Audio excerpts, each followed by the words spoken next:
On a un joli rebond aujourd'hui sur le Bitcoin. On a également en même temps des news très intéressantes au niveau du Bitcoin et de la légalité du Bitcoin. Donc ça arrive très très bien aujourd'hui à ce moment-là, puisqu'on attend vraiment vraiment aussi des bonnes news, même si on évite de se dire que c'est corrélé au cours du marché. Cependant, quelques news parfois peuvent aussi donner un petit peu de vent et de souffle à tout ça. Et on regardera en deuxième partie deux vidéos de crypto-monnaies. On va analyser deux crypto-monnaies, donc le Tezos et l'XRP, pour voir un petit peu quels sont les scénarios à privilégier et quels sont les objectifs pour ces deux crypto-monnaies. Donc tout ça est dit, je t'invite à mettre un petit pouce bleu si justement tu aimes bien ce type de vidéo, si tu aimes bien le contenu que je te propose. On est régulièrement entre 3000, 4000, 5000 personnes à regarder la vidéo et j'ai que 100-150 pouces bleus. Donc là, je t'invite vraiment à appuyer sur le pouce bleu pour vraiment m'encourager sur ces vidéos. On va essayer d'atteindre aujourd'hui 500 pouces bleus sur cette vidéo. Si tu es déjà abonné à la chaîne, re-bienvenue à toi. Et si tu es nouveau sur la chaîne, je t'invite à t'abonner en cliquant sur le petit bouton que tu vas trouver en dessous de la vidéo, dans le bouton s'abonner, et à mettre la petite cloche pour ne pas rater les notifications. Et j'invite également tout le monde, tous ceux qui sont abonnés à la chaîne, à mettre la petite cloche, même si ça n'a pas été fait, pour recevoir les notifications, parce que vous êtes trop peu nombreux à recevoir les notifications. Maintenant que ça est dit, donc moi c'est Eldo, tu es sur Crypto Eldorado. La chaîne ici, on parle de crypto-monnaies et de projets à fort potentiel de croissance. On analyse les projets, les tendances et on veut évidemment investir sur du moyen long terme pour générer un maximum de profit. Allez, c'est parti pour la vidéo. On commence tout de suite sur le Bitcoin après cette petite introduction. Allez, c'est parti. Tout d'abord, on va dans un premier temps regarder un petit peu le sentiment de marché, le Fear and Greed, qui est à 14. Donc on est resté vraiment sur une extrême peur. On est toujours en train de flipper sur ce qui va arriver sur le Bitcoin. Et c'est très bon parce que très rapidement, je vais vous dire ce qui se passe. Plus on flippe, plus ça capitule et plus le marché a de chances de se retourner. Quand ça fait ça, c'est très bon. Quand ça fait ça, c'est très bon. Évidemment, on ne veut pas que ça aille chercher un dip aux entrailles du Bitcoin. On aimerait vraiment qu'à un moment, le fait que cette tendance se retourne, que tout le monde se dit ça y est, c'est la fin, va pousser les gens à shorter le marché comme ceci. Et c'est à ce moment-là que tous ces gens-là vont se faire avoir et justement repartir vers le haut. Je ne dis pas que demain ça va repartir vers le haut parce que justement on a encore cette extrême peur. Je dis juste que ce sentiment de baisse ici pousse les gens à shorter. Et c'est comme ça qu'en fait, on retourne la tendance et que le Bitcoin ou autre crypto-monnaie va commencer à instaurer ces petits W de retournement. Et c'est là qu'on va potentiellement chercher d'autres zones d'achat ou de vente en fonction du sens où vous êtes. Donc très rapidement ici ce qui s'est passé cette nuit, je vais passer en 4 heures. On est venu, en fait hier c'était un petit peu compliqué, on est venu casser justement notre triangle ici à la baisse. Bon, on est venu chercher un petit peu ici, à chasser un petit peu tous les gens qui sont un petit peu rentrés ici en long, d'accord. On est encore en train de liquider, si on regarde les funding ou les liquidations, on est encore en train de liquider énormément de personnes qui sont sur le long. Et ce sentiment n'est pas forcément bon, on aimerait vraiment que les gens capitulent. Est-ce que c'est ce qu'on va surveiller sur la chaîne régulièrement, c'est ce qu'on surveille, on veut que les gens capitulent. Ici quand même, une grosse phase de capitulation, des funding qui étaient vraiment négatifs. Ce qu'on attend vraiment, c'est une vraie reprise. Parce que là, ce qui est en train de se passer, c'est uniquement un pullback. Regardez, vous le voyez très bien, on est en train de venir retester ce triangle. Donc là, dans la journée, ce qu'on va voir, c'est soit réintégration du triangle pour aller chercher la borne haute du range ici, soit un beau pullback comme on les aime pas quand ça part à la baisse, quelque chose comme ça, bien dégueu, qui va nous emmener dans des targets de prix sur une cible qui va descendre environ, donc on l'avait un peu tracé ces derniers temps, ces dernières semaines, on l'avait tracé ici, dans les entre les 20, on va dire quoi, en moyenne dans les 26 000, 25 000 $. C'est vraiment quelque chose qui est possible. Et on viendrait justement chercher quelque chose ici, là, dans cette zone-là de rechargement, en espérant vraiment que si on va dans ce scénario-là, que ce soit vraiment la fin comme cela. En tout cas, voilà pour le Bitcoin ce que l'on a. On est en train d'attendre pour voir si justement on reteste ce triangle. Si on repart à la baisse, on ira chercher forcément des prix beaucoup plus bas vers les 27-26 000 $. Et si par exemple si à contrario on repart à la hausse, on réintégrerait ce triangle-là aller chercher la bande supérieure, d'accord? Ça peut être également une zone de récupération un petit peu de bague si vous pensez que derrière on va vraiment chuter comme ça on peut pas le savoir, c'est en fonction de ce qu'on aura par la suite. En tout cas, si ici on peut se mettre en place une belle structure de tasse et de hanse à ce niveau-là pour casser, pour aller chercher plus haut, on irait certainement chercher des zones de prix ici aux 47 000 $, ici entre les 45 000 et les 48 000 $. On va dire, il y a une belle zone ici pour prendre des profits, parce que je vous rappelle ici, le graphique est plutôt dans une dynamique baissière, d'accord? On va pas aller demain, je pense, chercher des niveaux aux 60 000 $, ça va prendre son temps. Mais en tout cas, voilà, les bug news également sont présentes.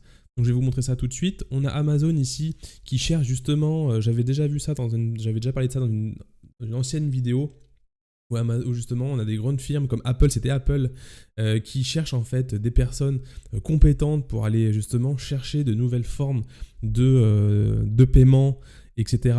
Ici on a Amazon qui cherche justement un business use case across DeFi, donc qui aimerait justement chercher quelqu'un, un blockchain lead entre guillemets, quelqu'un qui vraiment porterait la tête du produit dans la DeFi, d'accord, dans le secteur de la finance décentralisée, parce que justement tout le monde commence, les grandes firmes justement commencent à chercher à se mettre en place dans l'univers de la blockchain, donc blockchain qui est le protocole qui est derrière tous ces projets, tous ces cryptos que l'on a, c'est le blockchain qui est derrière. Et on a également, du coup, ce que je voulais vous dire, c'est qu'on a Solana et Polkadot. Donc Solana, dans un premier temps, qui a levé 450 millions de $, justement pour aller lutter contre la suprématie Ethereum. On rappelle que je vous avais parlé dans une vidéo précédente de l'écosystème Solana, avec sa blockchain et avec ses multiples projets vraiment intéressant. On a eu l'écosystème Binance, on a eu l'écosystème Polkadot, on a l'écosystème Solana, vraiment très intéressant. Donc vraiment à ne pas rater sur ce sujet-là. Et si je reviens à mon petit Solana ici, donc voilà, donc ici je vous avais parlé de ça dans la vidéo, c'était la vidéo du 7 juin, comme quoi justement, je reviens sur ma petite chaîne, sur ma petite page, comme quoi justement ils sont en train de vouloir monter de vraiment être en concurrence direct avec des blockchains comme Ethereum, comme Binance, la Binance Smart Chain par exemple, etc. Donc vraiment Solana. Suivez bien la chaîne si vous voulez justement, et excusez-moi pour ce petit truc, suivez bien la chaîne si vous voulez justement pas rater les prochaines vidéos sur ce sujet-là, parce que sur la chaîne on va bien évidemment suivre beaucoup de projets, on va bien sûr suivre beaucoup de projets intéressants. Il y a UOB, FTX ici, on a surtout Raydium ici, j'ai fait justement parler de Raydium sur la vidéo précédente, vraiment très intéressant à suivre. Je continue sur Polkadot. Vous savez que sur cet été, on a en fait l'univers, l'écosystème Polkadot avec ses parachains qui en fait, je ne rentre pas dans les détails de ce qu'est une parachain aujourd'hui, mais en gros sur l'écosystème Polkadot, on a une sorte de blockchain ici, un petit peu concentré dans un univers assez fini, et Polkadot du coup propose des parachains, en fait, des sortes d'emplacements, de socles qui vont permettre à d'autres projets de venir se plugger et de bénéficier justement de cet engouement Polkadot, de cette force, de la R&D aussi, vraiment de l'intelligence Polkadot pour justement développer leur projet. Et en fait, donc, ce qui veut dire que tout projet qui va venir intégrer l'univers Polkadot et gagner justement une parachain, parce qu'en fait c'est des parachains qui vont être mis un petit peu aux enchères, qui va être vendu entre guillemets pour des projets solides, et donc du coup vous rentrez dans l'univers et justement bénéficier de son engouement. Donc il faut vraiment suivre également les parachains, c'est quelque chose peut-être que vous ne connaissez pas dans la communauté, mais on va y rentrer progressivement dedans. Vous allez voir que petit à petit je vais vous éduquer entre guillemets sur ce sujet-là, puisque vraiment 2021 et 2022 c'est l'avenir Polkadot, Solana, Polkadot avec les parachains et Kusama, bien évidemment, Kusama qui est un petit peu la petite sœur, qui est un petit peu le frère jumeau de Polkadot, qui également vit tout seul, mais qui repose exactement sur le même système. Donc tous les projets qui vont se plugger en parachain à Polkadot et à Kusama sont vraiment des projets à suivre. On verra ça ensemble dans la vidéo.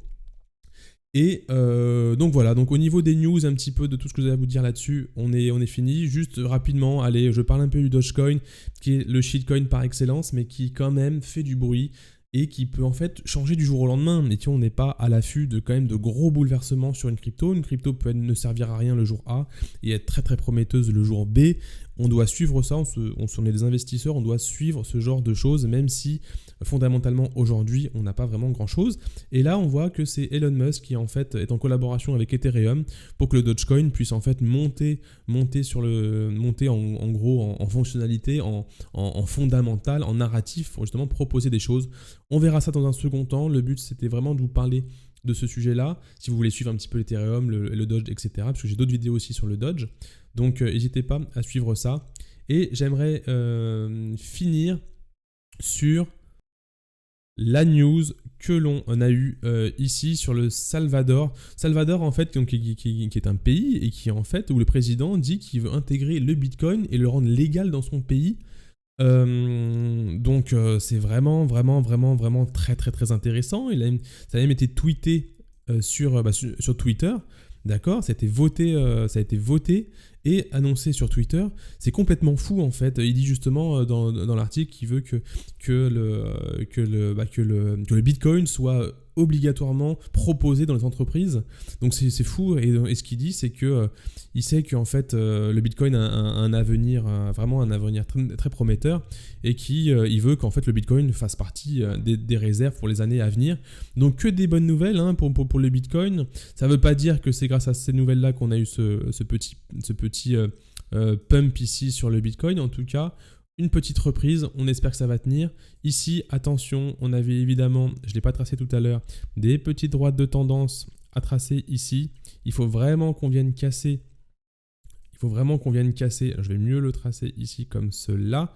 Il faut vraiment qu'on vienne casser le triangle ici, cette ligne de tendance à ce niveau-là, peut-être une deuxième à ce niveau-là.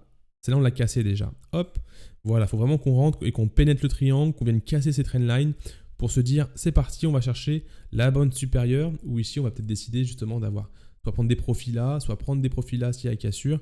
On verra ça dans les jours à venir. C'est un petit peu trop tôt maintenant pour s'aventurer là-dedans. Je passe maintenant à l'analyse du Tezos très rapidement. Je suis à 12 minutes et je pense que je vais prendre 2 minutes pour chacune des crypto-monnaies très rapidement, puisque voilà, on va essayer de faire tourner un petit peu les cryptos. Ici, j'ai pas beaucoup d'historique. Alors, je suis désolé, je vais prendre 2 secondes, quelques instants. Alors, je vais prendre le XTZ fois XTZ USDT, non, BTC, et je vais multiplier par le XTZ et par le BTC sur l'USD. Ici, sur un Bitstamp, j'espère que j'ai quelque chose. Hop, alors oui, voilà, c'est nickel, j'ai réussi à avoir tout l'historique. Donc un ancien ATH qui est ici, et je garderai justement tout ce que je mets sur les graphiques pour les updates, parce que c'est important de suivre ça au fil du temps. Un ATH qui est à ce niveau-là, on est à combien de l'ATH quand on est ici, on est à 247%, et la dernière fois qu'on était là, on était à 40%. Ok. Donc au niveau du XTZ, très intéressant le XTZ, d'accord, il a eu son pic ici en décembre, un petit peu comme toutes les cryptos. Il était à 12,3, il a atteint les 12,26 dollars ici, d'accord, on en est à 3 ici. Donc du coup on est à un quart du prix. On va également tracer, parce que j'aime bien tracer moi, on va prendre le niveau bas du range ici, enfin du cours ici, pour voir un petit peu s'il est retourné dans sa reload zone ici. Donc on voit quand même qu'il est venu chercher assez bas, d'accord. Donc il est en train de créer ici son triangle, un petit peu comme on a eu sur le Bitcoin. Donc on va juste tracer quelque chose comme cela, d'accord. Bien évidemment, c'est des triangles de compression. On a des plus hauts qui viennent de moins en moins haut ici, des plus bas qui viennent de moins en moins bas ici. On ne sait pas trop ce qui se passe, d'accord. Et on va certainement avoir une cassure très prochainement à ce niveau-là. Au niveau target de prix, on va voir un petit peu si on peut identifier quelque chose ici en allant chercher un Fibonacci de retracement à ce niveau-là ici. Donc potentiellement, ce qu'on peut aller venir chercher si justement on casse ce triangle, c'est les targets de prix qui peuvent aller chercher des zones ici, donc entre les 6,3 et les 7,4 dollars, d'accord. Donc je vais le mettre en vert ici. D'accord.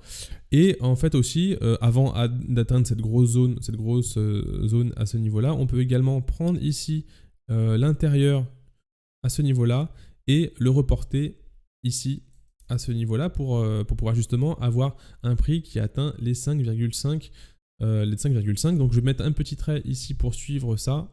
Tac. En fait, ça dépend également de la sortie, hein, bien évidemment. Hein. Ça dépend de où on va sortir à ce niveau-là. Tac. Donc ça dépend. Si on arrive au haut du triangle et qu'on casse, c'est à ce moment-là qu'on va pouvoir mettre ici et reporter notre zone, notre taille d'entrée en taille de sortie, ce qui aussi représente donc du coup la prochaine target à ce niveau-là. Et si on descend, et si justement on casse le cours ici à la baisse, parce qu'on voit ici qu'on a quand même une zone ici assez forte à 2,6 $, d'accord? Donc ça c'est assez fort, donc je vais le mettre comme cela, hop. Donc on voit que si on casse ce triangle, on va venir chercher justement cette zone ici au 2,7 $. Donc ça c'est le prochain niveau justement à la baisse. Et sinon on irait retourner justement chercher des niveaux encore plus bas sur des résistances qui sont plutôt là. Mais ça on verra dans un second temps. Voilà, qui sont vers les 1,7. D'accord? Donc si vous voulez rentrer aujourd'hui sur l'XTZ, qui est vraiment un projet prometteur, puisqu'on ira certainement à un moment, si vraiment le monde de la crypto commence à reprendre un peu d'engouement, on ira chercher justement des niveaux plus hauts. Hein. L'ancien ATH par exemple qui est à 12,3 $. Il y a des chances qu'on aille le chercher si vraiment le souffle revient sur le Tezos. D'accord? Et sur le monde de la crypto de manière générale. Mais en fait, ce qu'on va devoir attendre avant justement ça, parce que je pense que la question également c'est est-ce qu'il est bon d'investir maintenant et de rentrer en position sur les Tezos, attendre éventuellement du retournement, d'accord, des W qui se créent avec des bas de moins en moins bas, justement, qui est des W ascendants ici, d'accord, pour éventuellement chercher une contraction à cet endroit-là et rentrer en position après un pullback à ce niveau-là, d'accord, après une contraction et une explosion à la hausse avec des volumes qui augmentent, ou sinon venir chercher justement des points d'achat ici, d'accord, en vous disant je tente le trade à ce niveau-là, j'ai une entrée qui est possible ici, d'accord, je vais juste, excusez-moi, mettre ça en plus grand, bon bah j'y arrive pas, si, hop, en plus grand ici, je mets des points d'achat, ce qui va me permettre d'aller acheter des valeurs pas trop chères à 2,8, donc c'est plutôt intéressant à chercher. Et si vous regardez un petit peu la performance jusqu'à aller chercher justement, on va peut-être même placer une position longue ici pour voir si en entrée on arrive à rentrer à ce niveau-là. Donc si on vient chercher justement, c'est un peu comme les bitcoins, on est venu chercher très bas, d'accord. Donc on peut rentrer à ce niveau-là, donc c'est au 2,88 $, on va dire, 2,88. Mettre ici le stop juste en dessous à 2,24, d'accord, juste en dessous de la dernière mèche ici, et chercher tranquillement, et bah franchement, son double, hein, ici on a un 100% ici, hein, si vous regardez ici, quand on a un ratio de 2 ici, on a 50, pour aller chercher son 50% à ce niveau-là, donc je descends un petit peu, hop, on est à 2 ici, d'accord. Éventuellement, quand vous avez votre stop ici et qu'on arrive à ce niveau-là, vous montez ici votre stop ici et ensuite vous avez que du gain et du coup ensuite vous pouvez surfer, donc vous avez récupéré votre mise ici et ensuite c'est que du gain, donc vous pouvez éventuellement monter à 3, un ratio de 3 ici et être tranquille par la suite.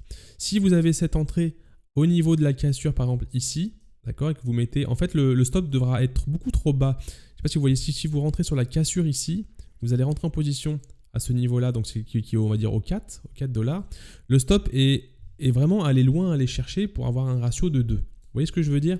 C'est pour ça qu'il est parfois préférable d'attendre des retournements, enfin que le cours justement aille profondément et qu'il aille chercher vraiment un dip, d'accord, vraiment des valeurs basses pour rentrer, pour ensuite avoir un ratio et un risque qui est vraiment maîtrisé. D'accord? Parce que là, si je rentre à ce niveau-là, on voit déjà qu'on commence à atteindre ici les niveaux le plus haut de l'ancienne vague de hausse. Hein. Si je vais mettre un rayon ici comme ça, tac, je vais le mettre en bleu.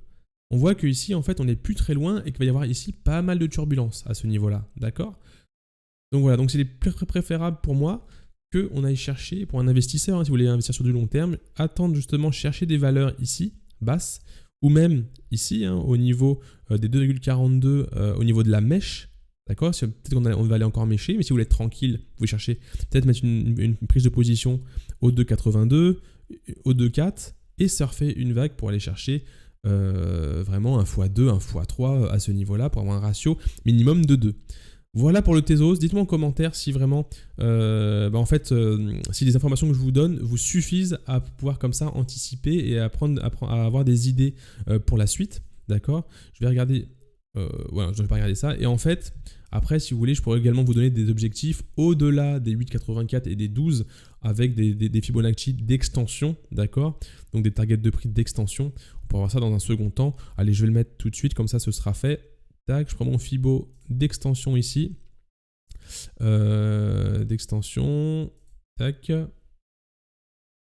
C'est juste que je l'ai mis dans le mauvais. Excusez-moi, je l'ai mis dans le mauvais sens. Tac, tac, tac, je le retire. Hop, je le prends ici. Je vais le recommencer. Je prends le haut, je prends le bas à ce niveau-là et on va chercher à mettre un Fibo d'extension ici. Voilà, là comme ça c'est pas mal. Et on a des niveaux intéressants à aller chercher ici au 1,618 qui vous savez sont des valeurs vraiment très importantes au niveau du cours. Donc au niveau des 12,3 €. Donc éventuellement attendre un beau retracement au 2,7, d'accord. Avoir une première target de récupération de take profit à 8. Laisser courir, peut-être récupérer encore du profit à 1,618 et avoir un trade gagnant pour la suite ou attendre justement... rentrer à des positions basses ici, récupérer un peu de profit, d'accord, à ce niveau-là, et vraiment après peut-être surfer une tendance sur le long terme. Mets-moi un petit commentaire si vraiment tu veux avoir plus d'explications sur la stratégie de sortie sur le XTZ, là sur le Tezos à ce niveau-là. Allez, j'en finis avec l'XTZ ici, je passe sur le XRP rapidement également, j'essaie d'y prendre 2 minutes. Donc si je recule un petit peu à ce niveau-là, bon j'ai pas la première partie, c'est pas très grave, je sais on est allé atteindre les 3,5 $ si je dis pas de bêtises. On va tracer ici notre petit Fibo comme d'habitude, donc là il va me mettre évidemment ça, donc je vais mettre en Fibo de retracement, d'accord. On est venu chercher, grappiller ici la zone de rechargement, une fois, 2 fois, 3 fois, quelque chose qui peut vraiment, hop, ressembler ici à la reprise un petit peu de retournement. On voit que par rapport au Bitcoin, il est quand même en train de tenir, on va dire. Il est en train de tenir vraiment une zone importante. Je vais juste tracer ici ce point pour voir s'il sert de résistance, et de support, pardon. Voilà. Il sert éventuellement, regardez, il est exactement en fait, ces 3 points ont tapé exactement les niveaux des 0,77. Donc une zone qui est vraiment défendue, du coup vraiment vous voulez voir comme des zones qui sont défendues par des investisseurs, par des gens qui veulent justement acheter cette crypto-monnaie. Ils ne veulent pas le voir le cours faire ça, sinon vraiment voilà, ça va être compliqué pour toutes ces personnes-là. On avait des mauvaises news à ce niveau-là, vous vous rappelez au niveau de la SEC. L'XRP a quand même poussé énormément. Pas mal, enfin voilà, utilise un to the moon assez rapide. Une correction qui est normale, derrière une hausse aussi rapide. Je pense que l'XRP a de fortes chances de prendre son temps et de monter comme ceci, si vraiment de manière générale on a une bonne tendance sur les crypto-monnaies.